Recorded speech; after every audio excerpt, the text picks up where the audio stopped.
Hey everyone, Kevin here, and welcome back to my channel. People become teachers for a lot of reasons, ranging from simple altruism to wanting to give students the opportunities that they didn't have when they were their age.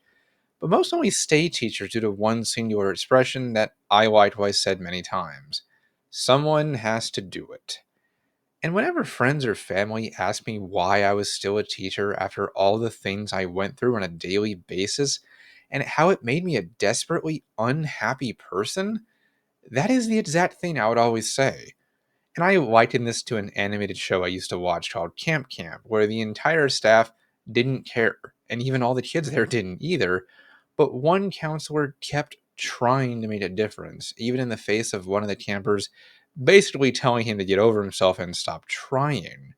He actually replied the same thing to that kid as well, albeit with an expletive attached to it. And I remember watching that episode and it validating my perspective on why I was an educator as well. I mean, if I didn't do it, who would, right? But with hindsight now, I realize how much that feeling of wanting to help and grow young minds was subverted and taken advantage of by a system that no longer cares about that. Instead of stimulating that feeling of wanting to be a resource for kids and turning them into good future people and citizens, administrators and school districts these days gaslight educators into thinking that choosing to leave betrays the kids or that setting up for better working conditions was somehow complaining. What I've come to believe is that educators have essentially been turned into two different people from Greek mythology: Atlas and Sisyphus. Atlas was a god who was condemned to hold up the heavens on his shoulders and was a symbol of strength in ancient Greece. You've probably seen representations of this with a man holding up the earth. On the other hand, Sisyphus was likewise condemned by the gods, but rather to endlessly roll a boulder up a hill for all eternity. This is exactly what it feels like to be a teacher now, too. We're simultaneously expected to hold up the entire public school system on our shoulders and to do that until we retire or drop. But the problem is that teachers aren't equipped to do that anymore. The system is held together with spit and baling wire these days, and they think that throwing more band aids on top of a gaping, bloody wound is going to solve it. But it won't.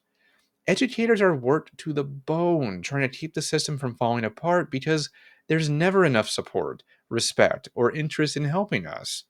The public perception that we knew what we were getting into only makes that worse, too. That's why we're Atlas to the school system, and now that so many of us are leaving, we're starting to see the system fall apart. And sure, enrollment is down, and there are so many other problems to choose from that schools are dealing with nowadays. But if you can't actually care for the staff that actually does the educating part of education, then you might want to take a step back and realize that teachers have so much to do that it's preventing them from doing their jobs. For decades, we taught kids content and life skills, did some grading, administered tests, and were seen as role models in our communities. That's all changed, though.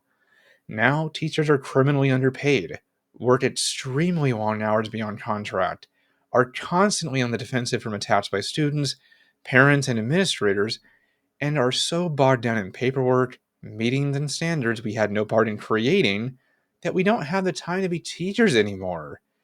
Every day feels like we're Sisyphus rolling a boulder up a hill and never seeing anything come out of it. Sure, we have times where we got to be the teachers we wanted to be, and we all remember those aha moments that kids would have where they understood something, but that became rarer and rarer toward the end of our time in the classroom.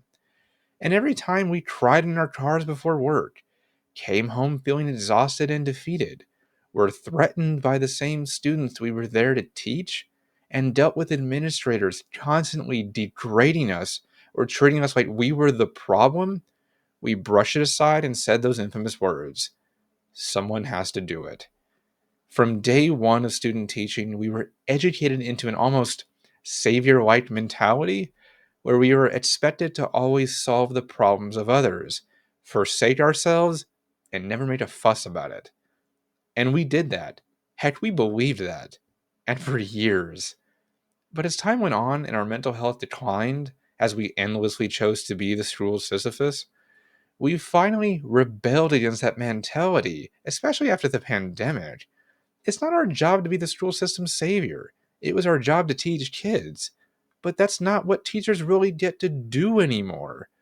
We're so bogged down with student violence, the absent repercussions for it, bad administrators, and an insurmountable amount of work that we didn't have much time to do what was in our actual job title.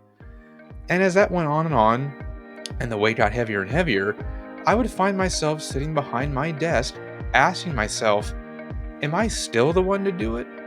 And when I could no longer come up with a good answer anymore, besides parroting the expression that someone has to do it, I realized it was time to leave. Someone may have to do it, but that someone isn't me anymore. And it isn't most of us anymore. Well, guys, that's it for today. Thanks for listening, and please don't forget to like and subscribe to stay up to date with all of my content. As always, I will see you in the next video.